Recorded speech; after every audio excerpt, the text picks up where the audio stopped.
Sexualidad en tu propia voz.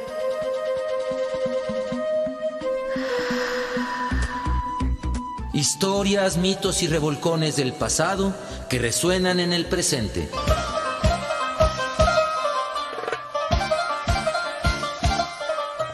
Sexualidad en tu propia voz. Históricamente orgásmico.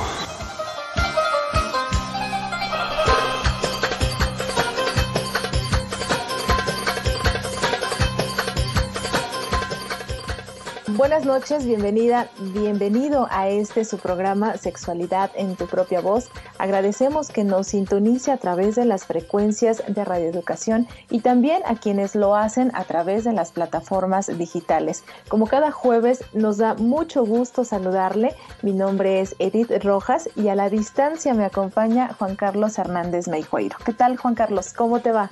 Querida Edith, bien, pues acá con dos temas bien importantes que se dieron esta semana.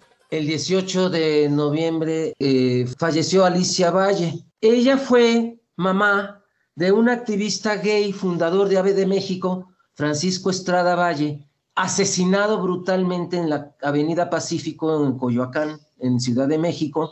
Terribles de 6 horas de torturas, él, su pareja y un médico. Entonces falleció Alicia Valle, y nos lleva a pues todo un programa a hablar de aquel asesinato, 1992, que no olvidemos. Shema Israel, dicen los judíos, recuerda Israel. La memoria construye la identidad. Si olvidamos, perdemos nuestra identidad. Y el otro tema, también que me parece importante hablarlo, pero me parece que le podríamos dedicar un día, no sé si es por superficial o tenemos tela de dónde cortar para profundizar. El Día Internacional del Hombre, el 19 de noviembre, Día Internacional del Hombre, que yo no sé si verdaderamente sea algo que celebrar o reivindicar, o tal vez nos pueda servir para reeducarnos, ¿no? Tomar conciencia de nuestro machismo y micromachismos y pues reeducarnos. Pero si no, de otra manera me parece algo banal, superficial, vengativo, ¿no? Y como nuevamente en una superficialidad que no está alcanzando a los hombres de veras a una transformación. ¿O qué crees tú, Edith? Tienes razón, Juan. Fíjate, no lo había pensado desde esa perspectiva, pero es una semana antes del 25 de noviembre, ¿te das cuenta? Ay, mira, es decir, sí, y hoy justamente afortunados que nos haya tocado esta emisión de Sexualidad en tu propia voz en 25 de noviembre, que se conmemora el Día Internacional de la Eliminación de la Violencia contra la Mujer, mejor conocido como el Día Naranja, porque pues el nombre es muy largo, y justamente por eso este programa lo vamos a dedicar a esta efeméride de la mano de una especialista invitada y vamos a conocer ese contexto histórico, cómo surge este día, las formas de violencia que existen contra las mujeres, algunas estadísticas actuales aquí en nuestro país y logros y retrocesos que hay por parte de las instituciones para erradicar esa violencia hacia las mujeres y también conocer la respuesta, el papel de la sociedad mexicana ante esta temática. Y por ello damos la bienvenida a Leticia Martínez. Ella es subdirectora de programas educativos de la Dirección Ejecutiva de Educación de la Comisión de Derechos Humanos de la Ciudad de México. Buenas noches, Leticia Martínez. Te saludamos a la distancia. ¿Cómo estás? Buenas noches, Edith y Juan Carlos. Muy bien, muchas gracias. Agradecida desde la Comisión de Derechos Humanos de la Ciudad de México por la invitación a su programa.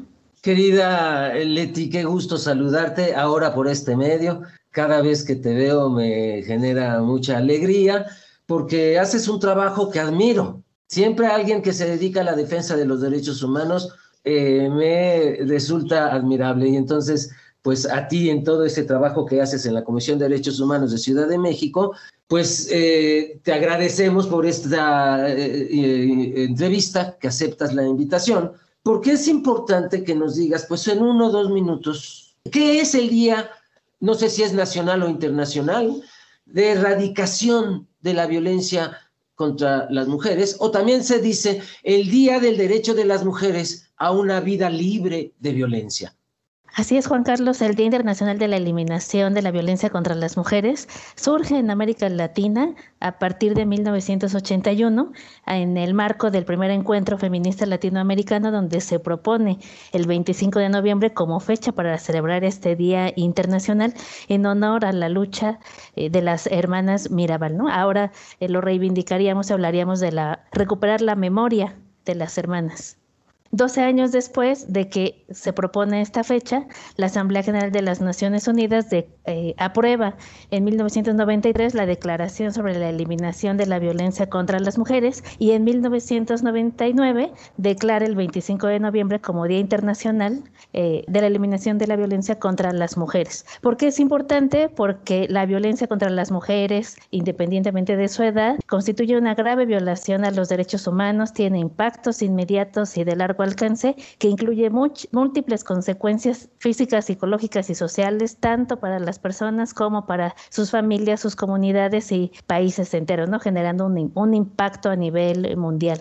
Qué importante esto que nos estás diciendo, Leticia Martínez, de la Comisión de los Derechos Humanos de la Ciudad de México, porque vamos a ir a un corte y regresando profundizaremos en esto que nos estás diciendo, porque lo dijiste de definición de escuela, que quiero ir desmenuzando parte por parte para que nos abras el abanico del contexto en el cual se está dando la violencia hacia las mujeres, por un lado, y por otro, la lucha contra esa violencia. Entonces, gracias por estar aquí, Leticia Martínez. Vamos a ir a un corte, ¿cierto, Edith? Así es, Juan, vamos a conocer todo lo que hay detrás de esta conmemoración. Como tú lo dices, pues Leticia nos dio una explicación breve, rápida, pero con muchas fechas, con muchos números, lo cual a mí me hace pensar que son 40 años ya de historia de esta conmemoración. Regresando del corte, conoceremos qué es lo que ha sucedido durante estos 40 años. Le invitamos a que se comunique y nos escriba a través de la página de Facebook @sexprovozoficial o al WhatsApp de cabina 5512 33 29 15. Escuchemos la siguiente cápsula, Origen del Día Internacional de la Eliminación de la Violencia contra la Mujer. ¿Sabías que el Día Internacional de la Eliminación de la Violencia contra la Mujer se conmemora el 25 de noviembre debido al asesinato de las hermanas Mirabal?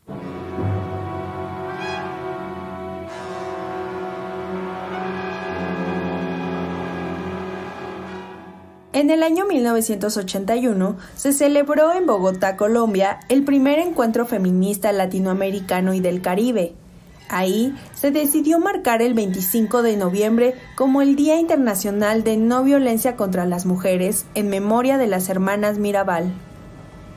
Las hermanas Mirabal eran 3 activistas políticas que fueron asesinadas por órdenes del dictador Rafael Leónidas Trujillo el 25 de noviembre de 1960 en República Dominicana. Años más tarde, en 1993, la Asamblea General de las Naciones Unidas emitió una resolución que incluye la emblemática Declaración sobre la Eliminación de la Violencia contra la Mujer, sentando las bases para un futuro libre de violencia de género.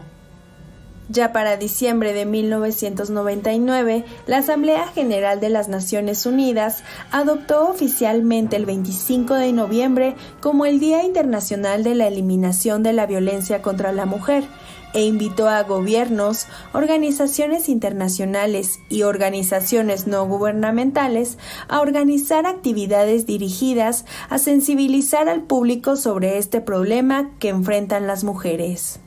Actualmente, esta fecha se conmemora anualmente para denunciar la violencia que se ejerce sobre las mujeres en todo el mundo y reclamar políticas en todos los países para su erradicación.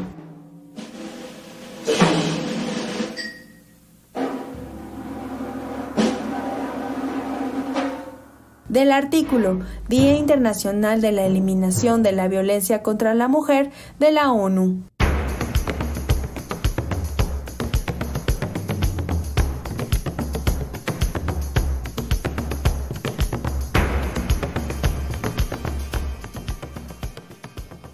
Leticia Martínez, de la Comisión de Derechos Humanos de la Ciudad de México.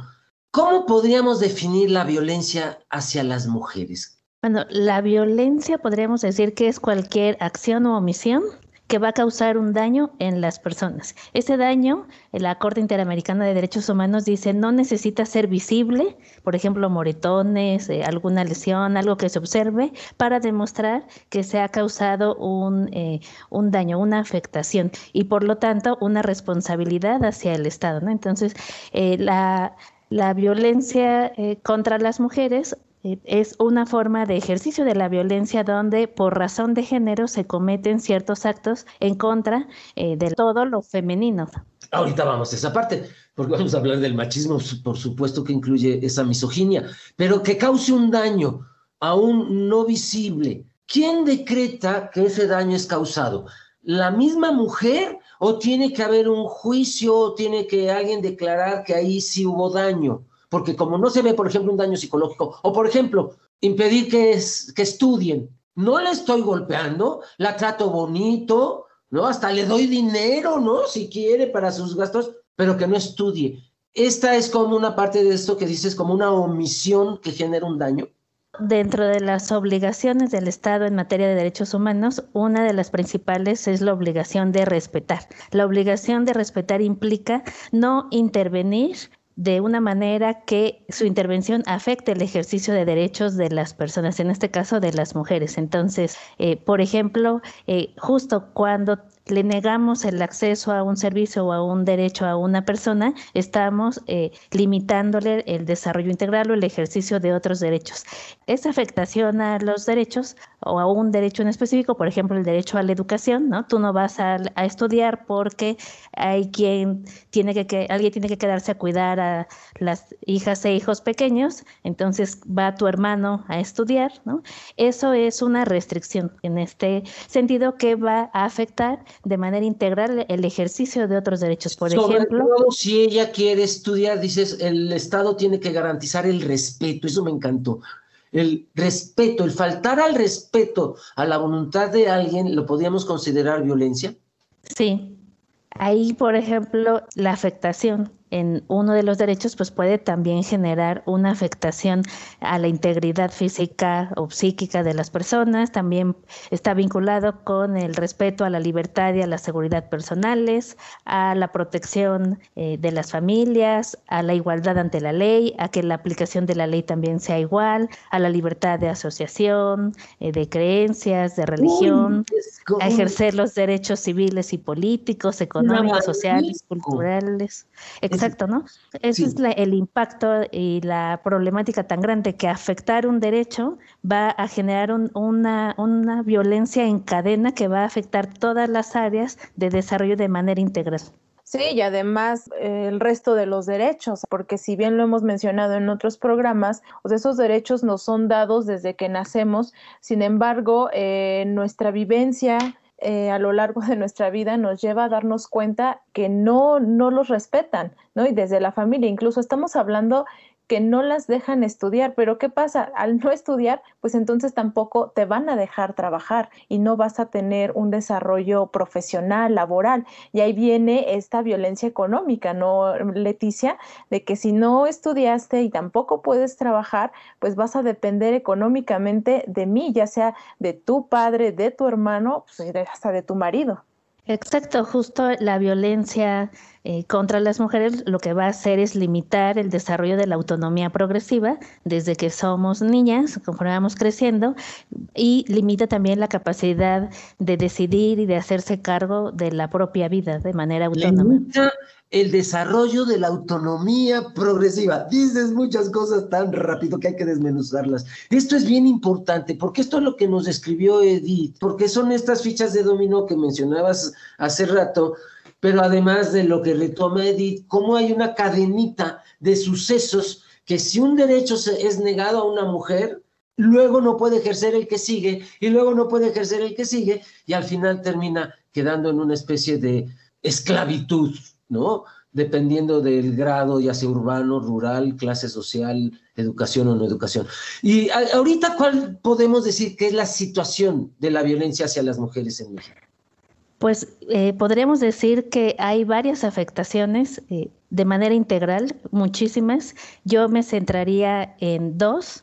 que creo que son las que más están afectando. Una es un contexto social de violencia, discriminación e inseguridad, y la segunda serían las prácticas nocivas como graves formas de violencia. A ver, otra vez. Primero, ¿cuál es la primera? Un contexto social de violencia, discriminación e inseguridad. O sea, que tenemos que cambiar el contexto social de violencia e inseguridad. Sí, porque este contexto lo que va a hacer es que, sumado a falta de oportunidades educativas, laborales, recursos también de autonomía, de participación, contribuye a exponer a las personas, sobre todo a las niñas y adolescentes, a las organizaciones criminales y a sus diversas actividades, lo que va a desencadenar altas tasas de homicidio. Las adolescentes, sobre todo, van a sufrir más violencia de género, especialmente la violencia sexual, los feminicidios. Tiene también como consecuencia una mayor vulneración a sus derechos de la familia, la escuela, la comunidad. Incluso, pues, todo sistema va a generar igual otra escalada, ¿no?, de problemáticas que a largo plazo van a afectar a los derechos y el desarrollo integral de las mujeres. Ahorita nos dices el segundo tipo de violencia que consideras más importante, pero me haces pensar que cuando se construyen, se inventan las ciudades, cuando el ser humano se hace de nómada a sedentario, las seres humanas ahí incluidas, se inventan las ciudades desde el patriarcado. A las mujeres les da miedo salir a la calle. Hay todo un contexto de machismo violento, agresivo, ¿no? Tengo un amigo, ahora hombre, mujer originalmente biológica, hoy se le llama cismujer, donde me dice, qué rico es el patriarcado siendo hombre, iba en el metro, no me dio miedo, me di cuenta que nadie me peló, que me pude sentar en el metro sin que nadie me nalgueara. Entonces hay un contexto donde se le va quitando poco a poco los derechos a las mujeres. Uno de estos es la calle. El segundo tipo de violencia, Leticia Martínez, que nos sería las prácticas nocivas como graves formas de violencia y de violaciones a derechos humanos. En las prácticas nocivas vamos a ver, pues, que son como unas 4 o 5 las principales, ¿no? Las prácticas nocivas surge como concepto a partir de la Recomendación General número 31 y la Observación General 18, que se elaboran en conjunto. Es la primera vez en la historia que 2 comités distintos, el Comité de la Eliminación de la Discriminación contra las Mujeres, junto con el Comité de los Derechos de las Niñas, Niños y Adolescentes de la ONU, trabajan conjuntamente y sacan esta recomendación. Y en esta recomendación establecen el concepto de prácticas nocivas. Las prácticas nocivas, una de las aportaciones es que va a reconocer que los adolescentes y niños hombres también son víctimas de violencia por razón de género, por prejuicios, desigualdad, ¿no?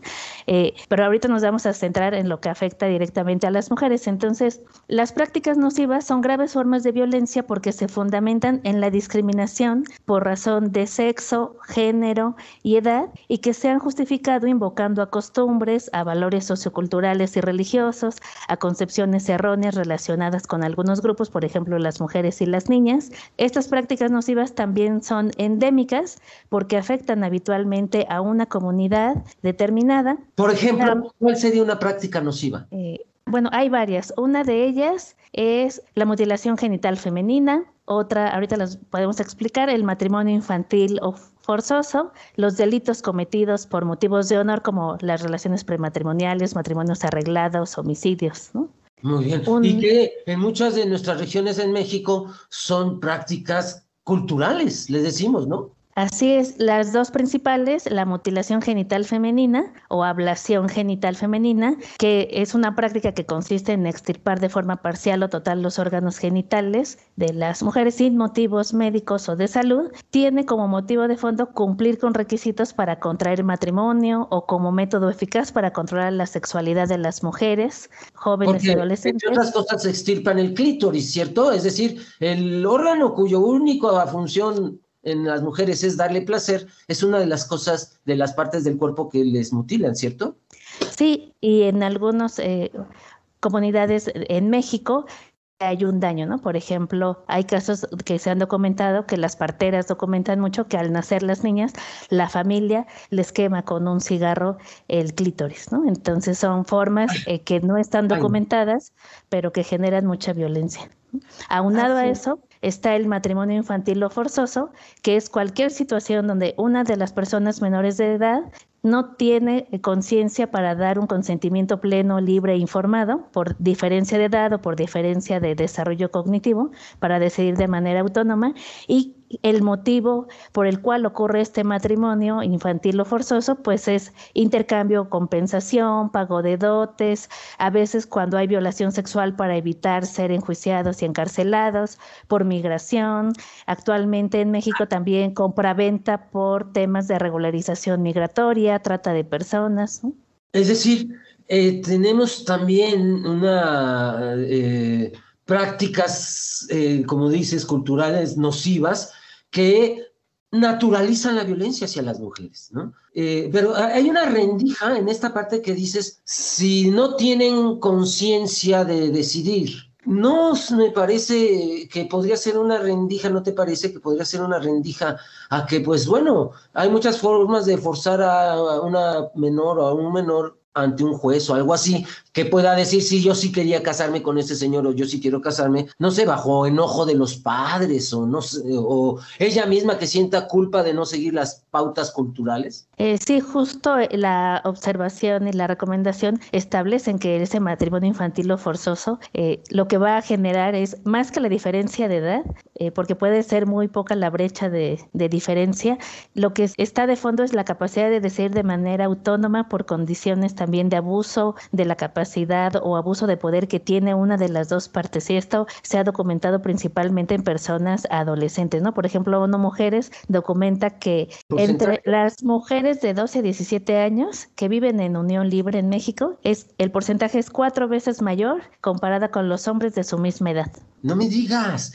Oye, ¿y ha habido afectación? ¿Se ha agravado esta situación a partir de la pandemia? Seguramente sí. De hecho, el aumento de embarazos es una de las consecuencias también del matrimonio infantil o forzoso, pues ha aumentado en los primeros meses. Había al inicio de año cifras también muy altas de miles de embarazos de adolescentes en estos primeros 6 meses que duró la pandemia. Justo como consecuencia se trata de relacionar, aunque como no hay denuncias no se puede demostrar, por el aumento de la violencia sexual contra las niñas, porque cuando van a la escuela, finalmente en la escuela están protegidas y al menos medio día están lejos a veces de las personas agresoras. Claro. Sí, y fíjate, Juan, que esto que dices, que esa rendija que puede haber entre que si la niña dices que sí, yo sí quiero hacerlo, pero creo que ahí entra lo que nos menciona Leticia de la violación a sus derechos humanos y a sus derechos sexuales y reproductivos, porque aún así la niña lo diga, pues estás violando sus derechos. Es una menor de edad que no puede decidir por sí misma, todavía no tiene esa capacidad de hacerlo y bajo cierto temor, bajo cierto engaño o también intimidación, pues lo aceptas. Y ese tema del matrimonio infantil lo hemos estado escuchando ya varias semanas, que es lo que está sucediendo en el estado de Guerrero, pero mientras se violen los derechos humanos, ahí sí tendríamos que nosotros pronunciarnos, ¿no? Pero, ¿qué les parece si aquí dejamos este bloque? Vamos a un corte y volvemos.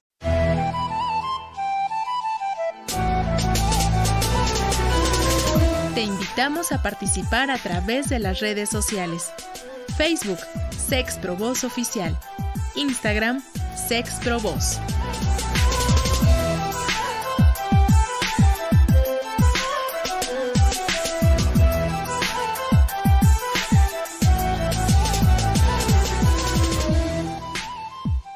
Así es como usted puede comunicarse con nosotros, enviarnos un comentario, una duda, algunas propuestas para próximos temas que quisieran que abordemos aquí en Sexualidad en tu propia voz. Además de la página de Facebook, también queremos invitarle a que nos mande un mensajito o también un audio de voz a través del WhatsApp de cabina 55 12 33 29 15. Y bueno, hay que recordar, Juan Carlos, que la semana pasada conversamos con Rocío Corral, abogada feminista, licenciada en Derecho y maestra en Derecho Familiar. Ella es directora general del Centro de Apoyo a la Mujer Margarita Magón, organización feminista que cumplió el pasado 6 de noviembre 35 años trabajando en la atención y prevención de las violencias contra las mujeres. Y a través de WhatsApp de cabina nos escribe Lili Arroyo y nos dice muchas felicidades por el programa y también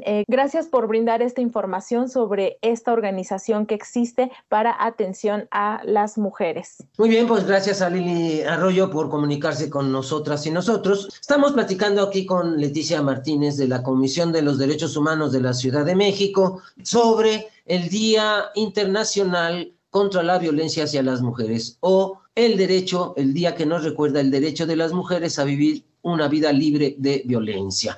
Leti, desde tu perspectiva, ¿cuál es el origen de esta violencia hacia las mujeres? ¿Por qué se da? Pues desde la perspectiva de la cultura de paz y derechos humanos, lo que consideramos es que tiene que ver con un proceso de fragmentación social, de fragmentación de las relaciones no solo intragénero, sino también intergénero. Es decir, las violencias contra las mujeres no solamente son de los hombres hacia las mujeres, sino también entre nosotras, ¿no? Entonces, una de las aportaciones también que se ha hecho es ir mirando que la violencia no es un problema de los hombres contra las mujeres, sino un problema de organización social y cultural que coloca a las personas en situaciones de competición, donde para desarrollarme o para ejercer mis derechos, a veces me educan o aprendo desde todos los agentes socializadores que tengo que aplastar o pasar por encima de la otra parte, ¿no? Entonces,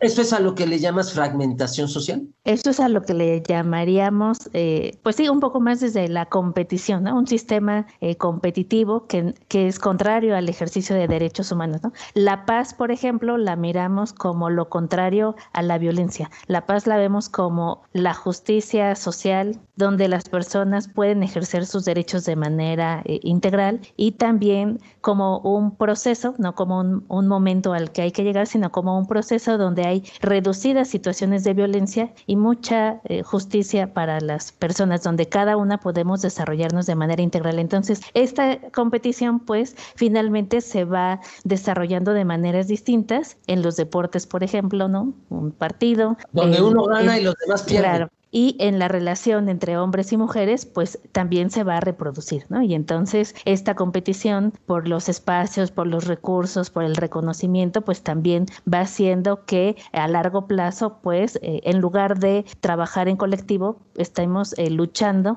aunque a veces la causa de fondo sea la misma. Muy bien. Ahora, platiquemos sobre este Día Internacional contra la Violencia hacia las Mujeres. Escuchábamos en la cápsula que se instaura el 25 de noviembre en honor a las hermanas Mirabal. Cuéntanos en República Dominicana quiénes eran y cuál fue su suerte. Pues la historia es muy interesante porque las hermanas Mirabal, aunque son tres las que son reconocidas, Patria de 36 años, Minerva de 34 años y María Teresa de 25, tienen otra hermana más pequeña que participó desde el no estar visible, ¿no? Que se llama Dedé, que es la hermana menor. Entonces, su lucha empieza desde el origen. Ellas nacen en una familia que es activista, que está en contra del régimen dictatorial, y la historia, aunque el asesinato de las hermanas ocurre en 1960, 11 años atrás inicia su historia. Su historia me recuerda mucho a la historia de Hipatia, porque en 1949 son invitadas, su familia, a una recepción en honor al dictador, el general Rafael Leónidas Trujillo. En esta reunión, el general observa a la segunda hermana, Minerva de 34 años, le gusta, empieza a cortejarla, sin mucho éxito, la invita a otro par de reuniones más, pero la joven lo rechaza.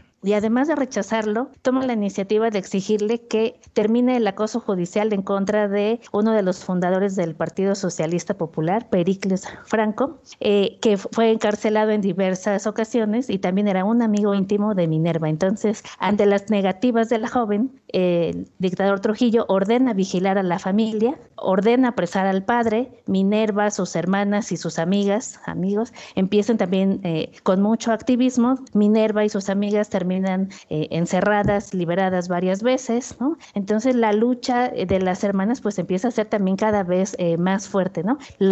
Ellas también se casan, las tres. Los esposos también están en reclusión por el activismo que hacían. Entonces el 25 de noviembre, justo al regresar de una visita a sus esposos, son interceptadas por un auto de la policía secreta, quienes tras ahorcarlas y golpearlas las dejan caer a un barranco tratando de encubrir el crimen como si hubiera sido un accidente, porque incluso matan al chofer que las llevaba en el auto. Entonces, aunque el dictador creía que esta acción, al ser ellas líderes y tan visibles, iba a ser como una forma de decir castigo infinito, libertad duradera, ¿no? Un ejemplo para quienes están levantando, vean lo que les puede pasar, más bien tuvo el efecto contrario, porque ellas eran líderes, eran madres, eran mujeres con voz, y ese asesinato, ahora le llamaríamos feminicidio, acentuaron la indignación contra la violencia que tenía ese régimen. Y la hermana más pequeña, que es la única que sobrevive de la familia, sobrevive justo porque ella no sale a la lucha, al activismo, porque se encarga de quedarse en casa a cuidar a los sobrinos, hijos de sus hermanas, y cuando las hermanas son asesinadas, pues también se encarga de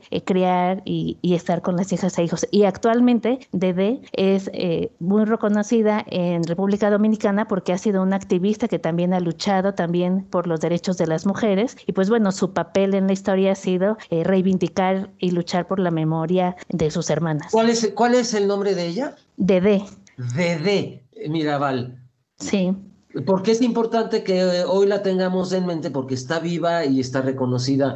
¿Qué historia nos has contado? Entonces, estos asesinatos de activistas, ya sea por el feminismo, por la diversidad sexual, pues parece una historia pasada y presente. Ahora, sí, ¿cuál es el objetivo del Día Internacional contra la Violencia hacia las Mujeres? El objetivo principal es visibilizar que existe la violencia contra las mujeres y que este es un problema a nivel internacional que va a generar afectaciones de manera integral, ¿no? Por eso, a partir de esa propuesta se van a generar diversos instrumentos de protección, ¿no? Como los que ya habíamos mencionado, la Declaración sobre la Eliminación de la Violencia contra las Mujeres, o mejor conocida como la CEDAW, y también la Convención Interamericana para prevenir y sancionar y erradicar la violencia contra las mujeres en el sistema interamericano, que mejor conocida como Convención Belém do Pará, que son pues los principales instrumentos de protección. Leticia Martínez, ¿tú crees que estos elementos de protección, ¿no?, estas convenciones o estos nuevos actos jurídicos, tal vez legales, tengan impacto en la vida cotidiana de las mujeres? Sí. Sí, lo seguimos exigiendo y utilizando. Por ejemplo, en México, gracias a estos instrumentos de protección, sobre todo la Convención de Belém do Pará, los casos de feminicidio que iniciaron en México, en Ciudad Juárez, que eran pues poquitos, o sea, fueron pocas en número la cantidad de mujeres asesinadas, a diferencia de los feminicidios que tenemos ahora en algunos estados como el Estado de México. Llegó el caso hasta la Corte Interamericana de Derechos Humanos, que en su sentencia contra el Estado mexicano, la pueden encontrar como la sentencia de Campo Algodonero. En esa sentencia lo que se logra es que, lo que dice la Corte Interamericana es, el problema no es que hayan asesinado a las mujeres, el problema es un contexto social de violencia donde la comunidad, el Estado, sus instituciones, todo el sistema de protección generan las condiciones para que estos eventos ocurran y no pase nada. Entonces, es una aportación, estos instrumentos y sobre todo la sentencia que hace la Corte a México por el caso de Campo Algodonero, que abre también la puerta a muchas acciones también, y que obliga, por ejemplo, a cambiar el sistema político, a cambiar la legislación e incorporar protocolos con perspectiva de género, ¿no? En otros países también estas mismas convención ha permitido que se atiendan casos, por ejemplo, el de Atala, también es otra sentencia de la Corte contra era una abogada también en Latinoamérica, donde el marido le quita la custodia de la hija por ser una mujer con orientación sexual lesbiana. Entonces, pues estos instrumentos, aunque pareciera que están muy lejos, sí van permitiendo que se vaya generando, aquí le llamamos en el lenguaje de derechos humanos jurisprudencia, ¿no? Y pues recursos que nos van a permitir exigir e ir avanzando en la protección de las mujeres. Leticia, seguimos negándonos a nombrar la violencia, a visibilizar el contexto en el que vivimos las mujeres aquí en nuestro país. Vamos a un segundo corte, vamos a escuchar formas de violencia contra la mujer y regresando vamos a continuar platicando con Leticia Martínez, subdirectora de programas educativos de la Dirección Ejecutiva de Educación de la Comisión de Derechos Humanos de la Ciudad de México.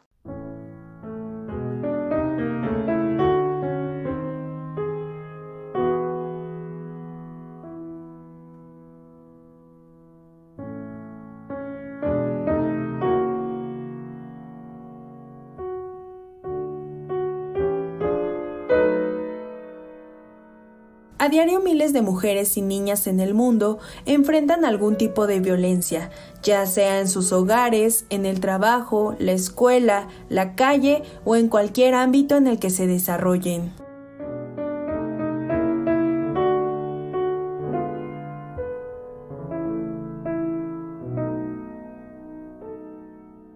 La violencia de género no solo se manifiesta de forma física, existen otros tipos de agresiones que también traen graves consecuencias sobre las mujeres.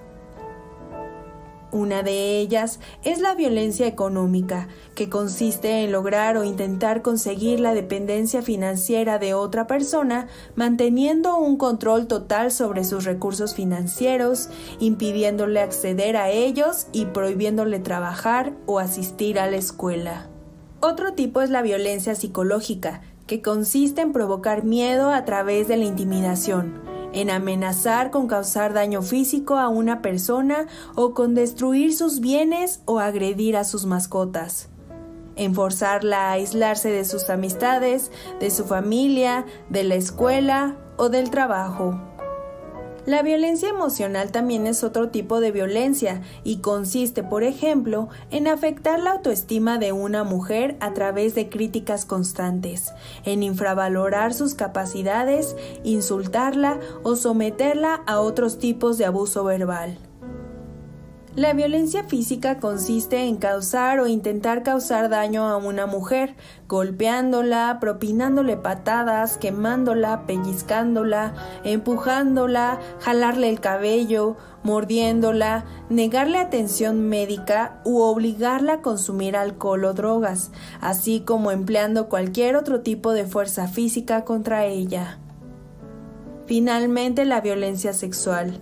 Esta conlleva obligar a una mujer a participar en un acto sexual sin su consentimiento.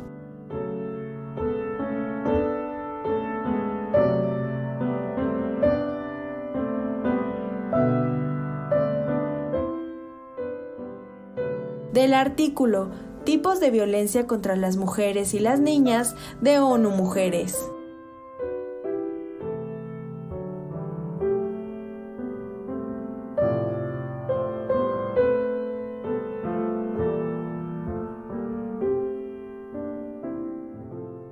Acabamos de escuchar en esta cápsula diferentes tipos de violencia que hay hacia la mujer, la violencia económica, pudimos escucharla, la psicológica, la emocional, la física, la violencia sexual, ¿no? De estas prácticas nocivas que tienen que ver justamente con la discriminación por sexo, por género, por edad, por raza, y también la violencia hacia los derechos humanos de las mujeres, Leticia. Antes de que nos fuéramos a un corte, tú nos estabas platicando de cómo es esta violencia aquí en México, los tratados que hay, el impacto que ha tenido esta conmemoración aquí en nuestro país, y justamente la pregunta va enfocada a eso. ¿Cuáles han sido los logros, cuáles han sido los retrocesos de esas instituciones y también de la sociedad mexicana para poder erradicar la violencia hacia la mujer? Pues aunque pareciera que no, creo que en estos últimos años hemos tenido muchos logros y avances, sobre todo de protección a los derechos humanos de las niñas y adolescentes. Por ejemplo, frente a estas prácticas nocivas, en marzo de 2019 la Suprema Corte de Justicia de la Nación avala la prohibición del matrimonio infantil en 31 estados del país que permitían el matrimonio infantil para los hombres a partir de los 16 años y para las mujeres a partir de los 14. Entonces eso pues es un gran avance, ¿no? Y fue apenas. Otro, para prevenir el castigo corporal como forma de disciplina, que también es un problema grave. Hay datos de UNICEF que dicen que el 48% de las niñas son afectadas por este tipo de violencia. O sea, el chanclazo, prohibir el chanclazo, el cinturonazo. Exacto. Entonces, en 2020 se reforma la Ley General de los Derechos de Niñas, Niños y Adolescentes y el Código Civil Federal, y se publica un decreto en donde queda prohibido que quienes tengan trato con niñas, niños, adolescentes ejerzan cualquier tipo de violencia en su contra, en particular el castigo corporal y humillante como forma de corrección o disciplina. Ay, qué bueno. Ahora, estaba pensando en esta iniciativa que recientemente está en el ámbito de lo público, si me explicas tú bien, que va a desaparecer una instancia de protección a la infancia y a la adolescencia en México.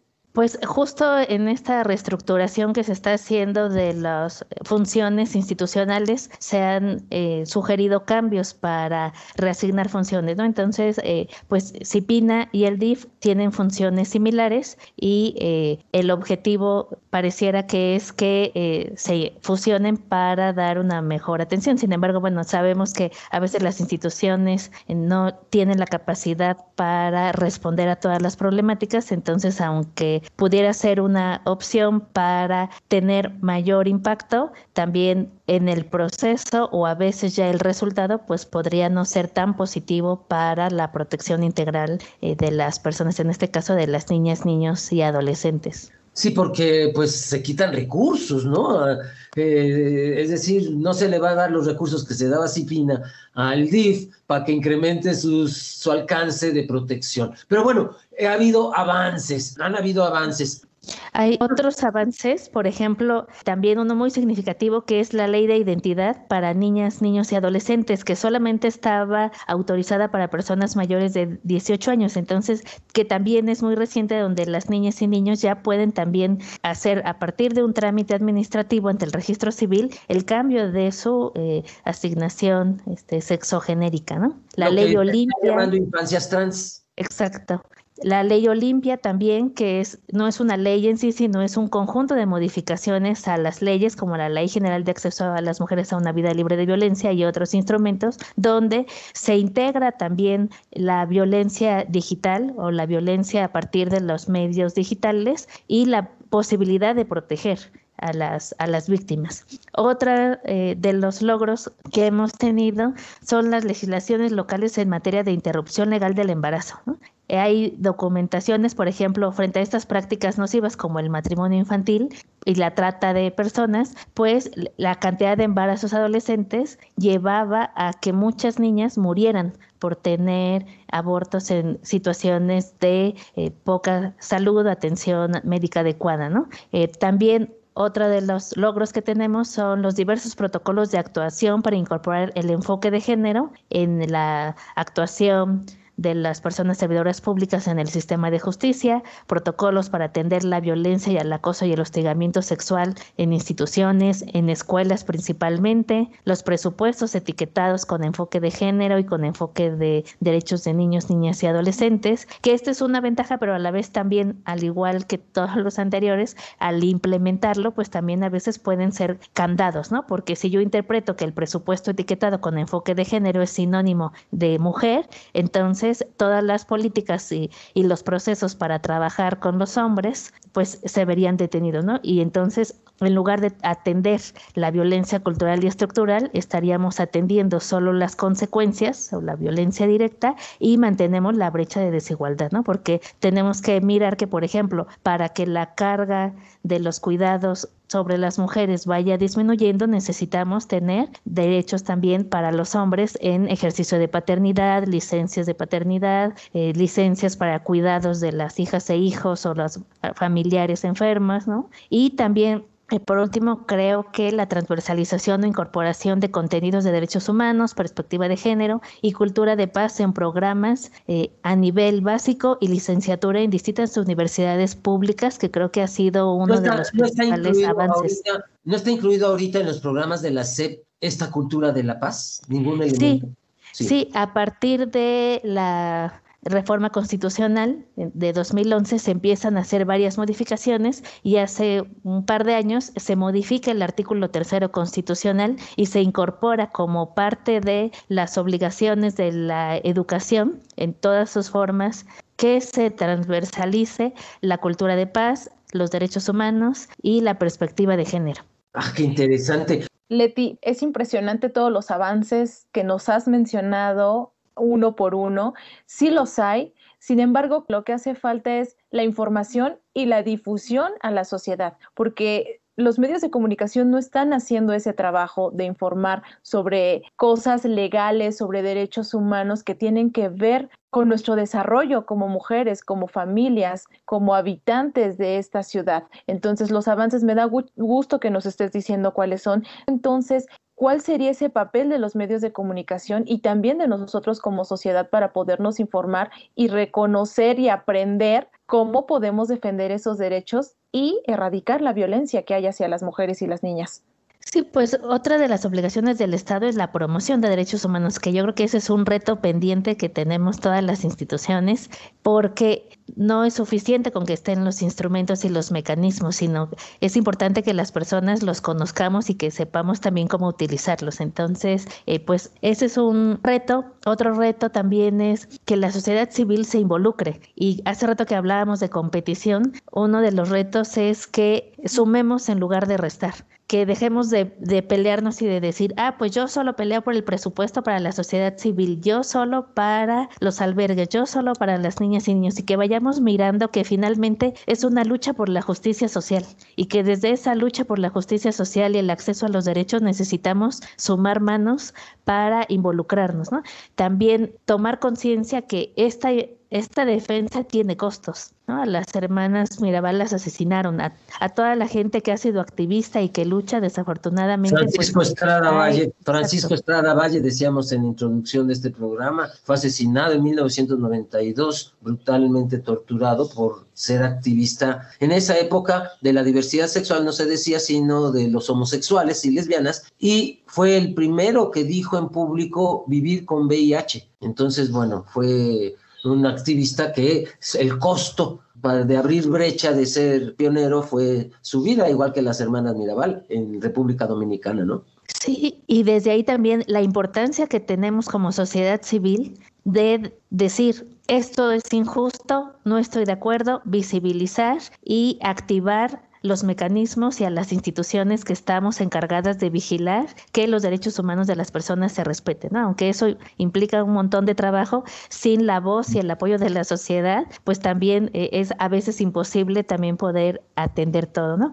Y otra de las cosas que también como sociedad se tendrían que estar demandando es que para atender la violencia necesitamos conocerla. Entonces necesitamos promover que haya censos nacionales sobre los tipos de violencia, el vínculo que tienen las personas agresoras con las víctimas, desmitificar que la violencia contra las mujeres solo ocurre en la calle, sino también ocurre en casa y ocurre en todos lados, documentar casos también por tipos de violencia que no necesariamente atañen al ámbito penal, sino que a veces se clasifican como conflictos familiares o de otro tipo, pero que afectan de igual medida o más el desarrollo integral de las personas, ¿no? Y que generan a las personas una sensación de miedo o inseguridad. Y el otro es el monitoreo integral de la atención a la violencia. ¿Qué estamos haciendo las instituciones? O sea, la vigilancia también aquí no es suficiente la rendición de cuentas que hacemos. Las instituciones también es importante que la comunidad y la sociedad civil participe en conjunto con nosotras. O sea, las instituciones estamos para trabajar de la mano de las organizaciones, no para aplastarnos o pelearnos, sino más bien sumar esfuerzos, sumar manos para poder garantizar un espacio de vivencia libre de violencia para todas las mujeres. Aquí es trabajo en conjunto. Las mujeres no debemos de tenerle miedo a nombrar esa violencia, a visibilizarla y buscar esas instituciones para así nosotros poder ir erradicando poco a poco la violencia. Juan Carlos, ya se nos va a acabar el tiempo. Sí, pues muchísimas gracias, Leticia. ¿Cómo podríamos concluir? En un minuto, ¿qué conclusión nos darías para recordar este 25 de noviembre la lucha para erradicar la violencia hacia las mujeres? Pues en resumen diría que la violencia es cualquier acción o omisión que genera un daño y por lo tanto, si no cultivamos el enojo y la indignación ante las situaciones que generan violencia, si no tomamos conciencia es imposible luchar, y que la lucha por los derechos humanos y los derechos de las mujeres pues es algo que tenemos que hacer en colectivo. Muchísimas gracias, me encantó el derecho al enojo para defendernos y la indignación ante el pisoteo de los derechos humanos de cualquier persona, pero en este caso echar el foco hacia las mujeres. Así es. Muchas gracias nuevamente, Leticia Martínez, por haber estado aquí con nosotros en Sexualidad en tu propia voz. Le agradecemos también a nuestro auditorio que nos haya acompañado en esta emisión. Le invitamos a que descargue y comparta este programa. Mañana estará disponible en el sitio de descarga www.e-medioradio.edu.mx y en iVoox también nos puede encontrar como Sexualidad en tu propia voz. Gracias nuevamente, Leticia Martínez. Muchas gracias por la invitación. Buenas noches. Estuvimos con ustedes, Edith Rojas y Juan Carlos Hernández Meijueiro. Nos escuchamos hasta la próxima semana.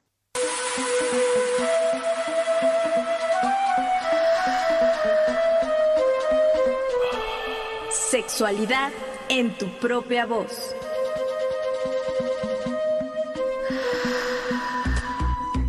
Historias, mitos y revolcones del pasado que resuenan en el presente.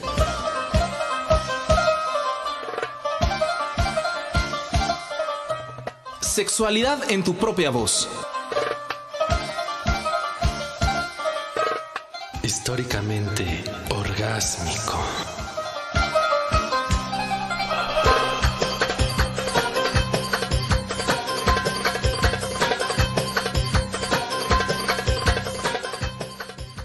En este programa participamos Luis Luna, Alejandra Montes de Oca, Óscar Solís, Daniel Hernández y Saraí Pérez.